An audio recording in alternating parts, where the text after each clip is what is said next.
안녕하세요. 수서동행교회 정남 목사입니다. 오늘도 이 말씀의 자리 가운데 갈급한 심령으로 나오신 우리 모든 말씀 동행 식구들 주님의 이름으로 축복하고 환영합니다. 하나님께서 또 오늘도 우리에게 또 만난 말씀의 꼴을 준비해 놓고 계신 줄로 믿습니다. 우리에게 준비해 주신 그 말씀의 그 꼴을 먹으러 가기 전에 우리 함께 우리의 마음을 겸손케 해달라고, 어떤 말씀이든지 주님께서 주신 말씀에 제가 순종하며 반응할 수 있게 해달라고 우리 함께 기도하고 하나님의 말씀 듣는 자리 가운데 나아가도록 하겠습니다. 기도하겠습니다. 하나님, 오늘도 저희를 깨워주시고 주의 말씀의 자리 가운데 인도해 주신 주님을 찬양합니다. 주님, 주의 말씀에 우리를 덧입혀 주시옵고 그 말씀의 권위를 우리의 심령 가운데 새겨 주시사 주님께서 말씀하실 때 아멘이라고 받아 그 말씀에 순종하며 나아갈 수 있도록 인도하여 주시옵소서. 주님께서 오늘 그와 같은 은혜를 저희 모두에게 허락하실 것을 믿사오며 우리 주 예수 그리스도의 이름으로 기도드립니다. 아멘. 오늘 우리에게 주시는 하나님의 말씀은요, 창세기 9장 1절에서 35절 전체의 말씀인데요. 저희가 함께 봉독할 말씀은 13절에서 26절까지의 말씀만 우리가 함께 읽도록 하겠습니다. 출애굽기 9장 저희가 1절부터 35절 전체의 말씀 중에 13절에서 26절까지의 말씀 우리 함께 봉독하도록 하겠습니다. 제가 읽겠습니다. 주님께서 모세에게 말씀하셨다. 너는 아침에 일찍 일어나서 바로 앞에 나서서 이렇게 말하여라. 히브리 사람의 주 하나님이 이렇게 말씀하신다. 나의 백성을 보내어라. 그들이 나에게 예배드리게 하여라. 이번에는 내가 나의 온갖 재앙을 너와 너의 신하들과 백성에게 내려서 온 세상에 나와 같은 신이 없다는 것을 너에게 알리겠다. 내가 팔을 뻗어서 무서운 질병으로 너와 너의 백성을 쳤다면 너는 이미 세상에서 사라졌을 것이다. 너에게 나의 능력을 보여주어 온 세상에 나의 이름을 널리 알리려고 내가 너를 남겨두었다. 그런데 너는 아직도 교만한 마음을 버리지 못하고 나의 백성을 내보내지 않는다. 그러므로 내일 이맘때 내가 매우 큰 우박을 퍼부을 것이니 그처럼 큰 우박은 이집트에 나라가 생긴 때로부터 이제까지 한 번도 내린 적이 없다. 그러니 이제 너는 사람을 보내어 너의 집짐승과 들에 있는 모든 것을 안전한 곳으로 대피시켜라. 집 안으로 들어가지 않고 들에 남아있는 사람이나 짐승은 모두 쏟아지는 우박에 맞아 죽을 것이다. 바로의 신하들 가운데서 주님의 말씀을 두려워한 사람들은 자기의 종들과 집짐승들을 집 안으로 피하게 하였다. 그러나 주님의 말씀을 마음에 두지 않는 사람은 자기의 종과 집짐승을 들에 그대로 내버려 두었다. 그때 주님께서 모세에게 말씀하셨다. 내가 하늘로 팔을 내밀면 우박이 온 이집트 땅에 그리고 이집트 땅에 있는 사람과 짐승과 들의 모든 풀 위에 쏟아질 것이다. 모세가 하늘로 그의 지팡이를 내미니 주님께서 천둥 소리를 나게 하시고 우박을 내리셨다. 벼락이 땅에 떨어졌다. 주님께서 이집트 땅 위에 우박을 퍼부으신 것이다. 우박이 쏟아져 내리면서 번갯불도 함께 번쩍거렸다. 이와 같은 큰 우박은 이집트의 나라가 선 뒤로부터 이집트 온 땅에 한 번도 내린 적이 없다. 이집트 온 땅에서 우박이 사람이나 짐승이나 할 것 없이 들에 있는 모든 것을 쳤다. 우박이 들의 모든 풀을 치고 들의 모든 나무를 부러뜨렸다. 그러나 이스라엘 자손이 사는 고센 땅에는 우박이 내리지 않았다. 아멘. 오늘 저희가 함께 읽은 출애굽기 9장에는 이집트에 내린 세 가지의 재앙이 기록되어 있습니다. 집짐승 그 가축들이 죽는 그런 재앙과 그리고 독종 그 피부병이 발생하는 그 재앙, 그리고 오늘 우리가 함께 읽은 대로 우박 재앙이 이 출애굽기 9장 이 말씀 안에 기록되어 있어요. 출애굽기 9장에 나온 이 5번째 재앙, 이 집짐승의 이 죽음으로부터 시작되는 이 재앙은 여러분 이제 실제로 하나님께서 주시는 재앙 중에 죽음과 관련한 재앙들이 나타나더라 하는 것이 이 출애굽기 9장에 나와 있는 재앙들의 특징이죠. 집짐승이 죽기도 했고요. 그리고 독종으로 말미암아 피부병으로 말미암아 죽은 사람들도 분명히 있을 것입니다. 그리고 오늘 우리가 읽은 대로 이 큰 우박으로 말미암아 들에 있는 모든 것들, 그것은 살아있는 사람이나 살아있는 짐승이나 다 마찬가지로 죽음에 이를 수밖에 없게 되었다는 그런 특징이 사실 출애굽기 이 9장에 나와 있어요. 그 전까지는 하나님께서 내리신 이집트 땅에 내리신 재앙들은 좀 힘들긴 하지만 그리고 그렇게 괴롭고 힘들긴 하지만 죽음에까지 이를 정도는 아니었단 말이죠. 그러나 9장을 보면 이제 집짐승들이 죽어가기 시작해요. 그리고 이제껏 애굽에서 경험한 적이 없는 큰 우박이 내려서 집 밖에 있는 모든 것을 쓸어버리는 그런 재앙이 임하게 되는 것입니다. 점차적으로 애굽에 임하는 이 재앙의 수위가 높아져 가고 있는 것을 우리가 보게 됩니다. 글로 이 사실을 읽고 있는 독자인 제가 그렇게 점점 재앙의 수위가 높아져 가고 있음을 느낄 정도라면 당시 이 재앙을 당하고 있었을 그 애굽인들의 고통은 상상도 하기 힘들 정도였을 것이다 싶습니다. 그럼에도 불구하고 바로와 그의 신하들은 끝까지 고집을 피워요. 끝까지 이스라엘 백성들을 내보내지 않는 모습을 보게 되더라는 겁니다. 어쩜 이렇게 완악할 수 있을까 싶을 정도인데 참 이 정도면 고개 숙여도 되지 않을까, 이 정도면 버틸 만큼 버틴 것 아닐까 싶은데 그렇지가 않습니다. 그런데 이런 분위기 속에서 7번째 재앙인 오늘 우박 재앙의 부분에서 조금씩 다른 이제 상황들이 발생하기 시작합니다. 그것이 무엇이냐면 하나님의 말씀을 두려워하기 시작한 이집트인들이 나타나기 시작하더라는 거예요. 하나님께서 언제 어떤 우박이 내릴지에 대하여 미리 말씀하셨어요. 모세를 통해 바로에게 말씀하셨어요. 그리고 하나님께서는 참 크나큰 자비를 베푸셨죠. 이런 사실 경고 없이 우박 내리셔도 되는데 이렇게 자비를 베푸셨어요. 너는 사람을 보내어 너의 집짐승과 들에 있는 모든 것을 안전한 곳으로 대피시켜라. 집안에 있지 않고 들에 남아있는 사람이나 짐승은 모두 쏟아지는 우박에 맞아 죽을 것이다. 분명하게 이렇게 경고하셨단 말이죠. 내가 다음날 이맘때쯤에 우박 내릴 거야. 그러니까 모든 집짐승과 짐승과 종들을 안전한 곳으로 대피시켜라. 내가 내릴 그 우박은 이집트가 생긴 이래로 한 번도 경험해보지 못한 그런 큰 우박이다. 정말 이 우박 맞으면 죽는다 라고 하나님께서 이렇게 경고까지 하셨어요. 하지만 여러분 어떻습니까? 바로는 이 하나님의 말씀에 두려워하지 않았고 믿음으로 반응하지 않았어요. 그러나 오늘 본문의 말씀을 보면 바로의 신하들 중에 이 하나님의 말씀을 두려워하여 종들과 짐승들을 집 안으로 대피시킨, 피하게 한 사람들이 있었음이 기록되어 있습니다. 그리고 그들은 하나님의 말씀을 두려워하지 않는 사람들과 달리 아무런 피해를 입지 않았다는 것을 우리는 이 오늘 9장 전체 말씀 속에서 확인할 수가 있어요. 애굽인들 안에서 하나님의 말씀을 두려워함으로 믿고 행한 자와 그렇지 않은 자 사이에 이제 구별됨이 일어나기 시작한 것, 이것이 7번째 우박 재앙이었습니다.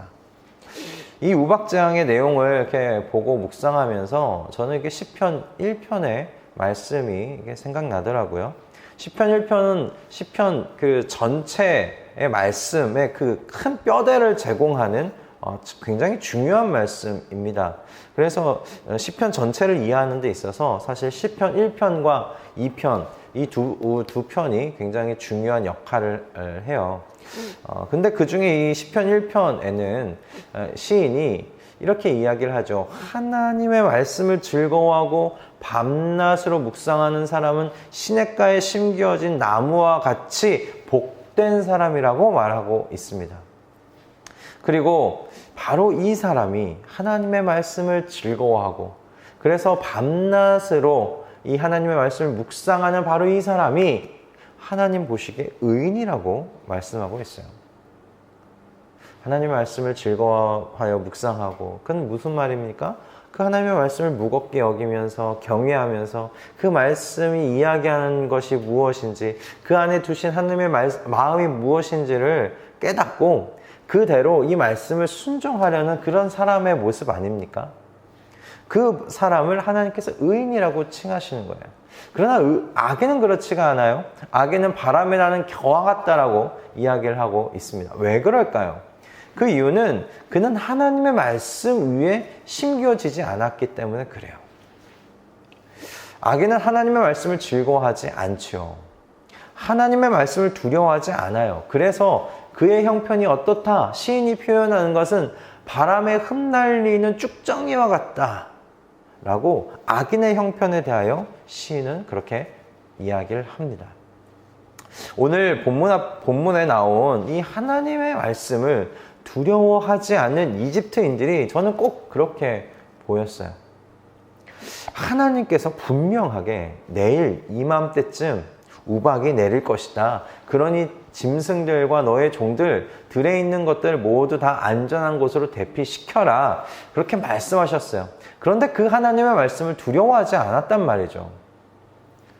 즐겁게 받아들이지 않았어요. 그걸 믿지 않았어요. 그러니 어떻게 됐어요? 우박이 내리기 시작했을 때는 이미 늦은 거예요. 그들은 우박이 내리는 것을 보면서 발만 동동동 굴렀을 거예요. 아! 그때 말씀하셨을 때 그 말씀 내가 믿을 걸, 순종할 걸 생각했을 것입니다. 그 말씀한 거 믿어볼 걸 생각하지 않았겠어요? 하나님의 말씀을 두려움으로 믿고 짐승과 종들을 안전한 곳으로 대피시킨 이집트인들은 우박이 내리는 것을 보면서 가슴을 쓸어 내렸을 거예요. 아, 믿고 행하기를 잘하였구나. 잘하였구나. 그렇게 스스로 생각하지 않았겠습니까? 이들을 보면서 이게 모세를 통해서 하신 하나님의 이 말씀을 두려워함으로 믿고 행하였을 뿐인데, 이와 같은 구원의 은혜를 입었다면 하나님의 모든 말씀을 진정으로 신뢰하고 그 모든 말씀을 즐거워하며 묵상하고 순종하는, 여러분, 그 사람이 받게 되는 복됨이란 이게 무엇일까? 우리 충분하게 좀 짐작해 볼 수 있지 않겠습니까? 비교할 수 없을 정도 아니겠습니까? 하나님의 말씀을 경외함으로 믿고 순종하는 사람, 저는 사실 그 자체로 복된 사람이라고 생각합니다. 시냇가에 심기운 여러분 나무의 복됨이 무엇입니까? 제가 생각하기에 이 시냇가에 심겨진 이 나무의 복됨은 그저 그 나무 그대로 나무 노릇할 수 있다는 것이 복된 것이라고 전 그렇게 생각이 들었어요. 왜냐하면 여러분, 철을 따라 열매를 맺는 것이 이 시냇가에 심겨진 나무의 복됨이라고 이야기를 하고 있잖아요. 그런데 철을 따라 열매를 맺는 것, 그것은 나무로서 마땅히 해야 할 일 아닙니까? 나무라면 사실 철을 따라 열매를 맺는 게 맞지요. 왜 철을 따라 열매를 맺는 것이 여러분 특별한 일처럼 받아들여져야 하는 것입니까? 여러분, 저는 그런 생각이 들었어요. 우리가 이 죄인들의 인생 속에서 살고 있기 때문이 아닐까 하는 생각을 해보았습니다. 하나님의 말씀에서 떠난 세상 속에서 살고 있었기 때문이라는 것이죠. 우리 주변에 그렇게 하나님의 말씀에서 떠난 사람들 사이에 살다 보니 이 철을 따라 열매를 맺는 사람들, 그 인생들을 보지를 못한 거예요. 대부분 그렇게 살지는 않아요. 철을 따라 열매를 못 얻더라는 거죠. 철을 따라 열매 맺지 못하는 인생들, 그 틈바구니 속에서 살았기 때문에 철을 따라 열매를 맺는다는 것이 복된 것으로 우리는 생각하게 되는 거예요. 그건 나무로서 해야 할 일 아닙니까? 여러분, 그러나 우리가 어떻게 되었습니까? 우리 주 예수 그리스도와 그리스도로 말미암아 그분 안에서 이제 우리는 새로운 피조물이 되었어요. 하나님의 말씀을 경외함으로 믿고 순종할 수 있는 새로운 마음을 우리는 가지게 되었어요. 철을 따라 열매를 맺는 여러분 나무 노릇, 사람 노릇 할 수 있는 사람들이 되었다는 말씀이에요. 그래서 저는 하나님의 말씀을 경외함으로 믿고 순종하는 바로 그 삶이야말로 이미 복받은 삶, 복된 삶이라고 말할 수 있지 않겠느냐 싶은 겁니다. 그래서 사실 더 이상 우리가 그렇게 산다면 복됨을 구할 필요가 없지 않겠나. 질병과 가난과 고난에서 벗어나는 것이 이게 복받은 것이 아니라 바로 그 틈바구니 속에서 그 삶 속에서 하나님께서 창조하신 사람의 노릇, 하나님의 말씀을 경외함으로 믿고 순종하는 그 사람 노릇을 우리가 하며 산다면 그것 자체로 우리가 이미 복된 사람이라고 말할 수 있겠다 싶은 것입니다. 어떤 사람들은 가끔 이게 자신이 생각한 대로 끝까지 이게 가봐야 이게 성에 차는 사람들이 있는 것 같아요. 경험해봐야 직성이 풀리는 것이죠. 아마도 저는 왜 그럴까 싶으면 생각해봤는데 이게 믿을 만한 구석이 있기 때문이 아닐까 생각이 들었어요.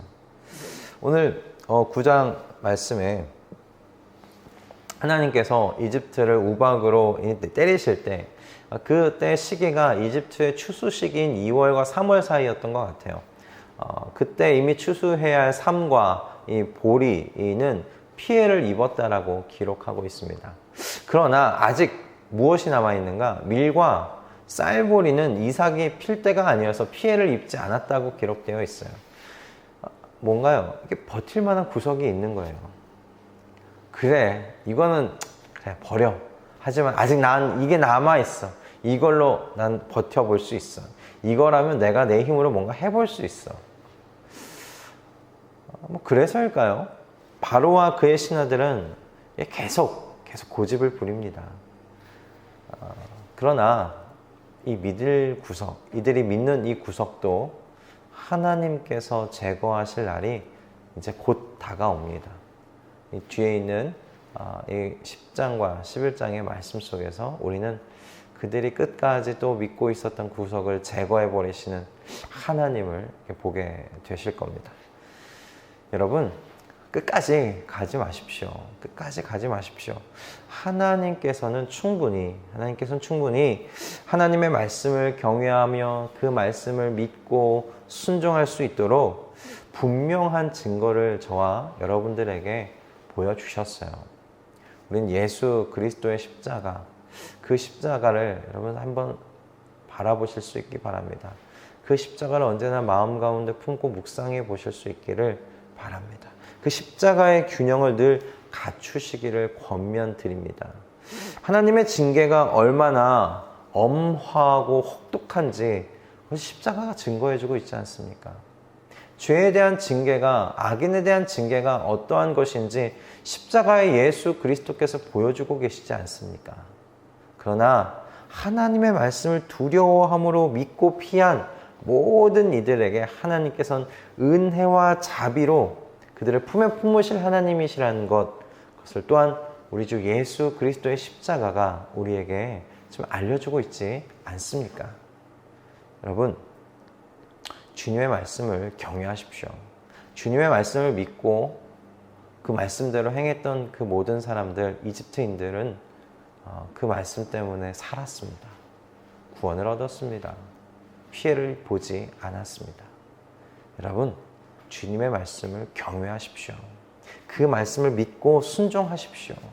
그래서 하나님께서 창조하셨을 때 그 사람의 모습으로 사람 노릇하며 복된 자로서 또한 오늘을 살아내시는 저와 여러분들 다 되실 수 있기를 주님의 이름으로 축복합니다. 할렐루야. 기도하겠습니다. 하나님 아버지, 오늘 저희에게 귀한 말씀 허락해 주셔서 감사합니다.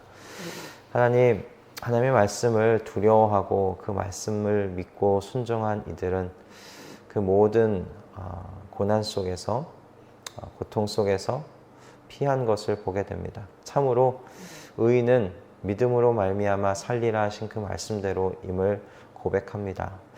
하나님, 저희가 더욱더 주의 말씀을 경외함으로 또한 믿고 순종할 수 있도록 은혜 허락하여 주시옵소서.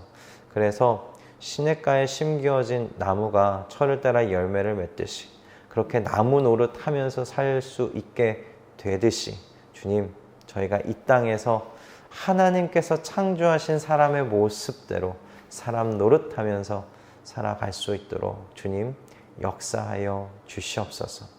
그와 같이 주님의 귀한 말씀 위에 뿌리 내린 자와 같이 오늘 하루 힘차게 승리하는 삶 살 수 있도록 은혜 허락하여 주시옵소서. 감사드리오며 우리 주 예수 그리스도의 이름으로 기도드립니다. 아멘. 예, 오늘 하나님께서 우리에게 또 귀한 말씀을 허락하여 주셨습니다. 이집트 사람들 중에도 하나님의 말씀을 두려워함으로 그 말씀대로 믿고 행했던 사람들이 있었고 그들은 그 우박 속에서 구원을 얻었습니다. 마찬가지가 아닐까 생각이 들어요. 하나님의 말씀을 여러분 경외하십시오. 그 말씀을 믿고 그 말씀대로 순종하십시오. 하나님께서 우리를 그럴 때 시냇가에 심겨진 나무와 같이 나무 노릇하며 사람 노릇하며 이 땅에서 살아갈 수 있도록 그렇게 복 주실 줄로 믿습니다. 그것이 우리의 복됨이 아니겠습니까? 여러분의 삶의 상황이 정황이 어떠하든지 하나님의 말씀을 끝까지 믿고 한번 순종해 보십시오. 하나님께서 반드시 여러분들을 그 우박 속에서 건져내실 것입니다. 아니, 이미 건져내신 것을 여러분 경험하게 되실 겁니다. 보게 되실 줄 믿습니다. 여러분, 오늘 이 말씀 가지고 오늘 또 하루를 승리하실 수 있기를 바라고요. 우리는 내일 또 주님께서 또 이 출애굽기에 어떤 말씀으로 은혜 주실지 기대함으로 이 자리 가운데서 만나도록 하겠습니다. 여러분, 오늘 하루 주의 말씀 안에서 승리하십시오. 우리 내일 뵙겠습니다.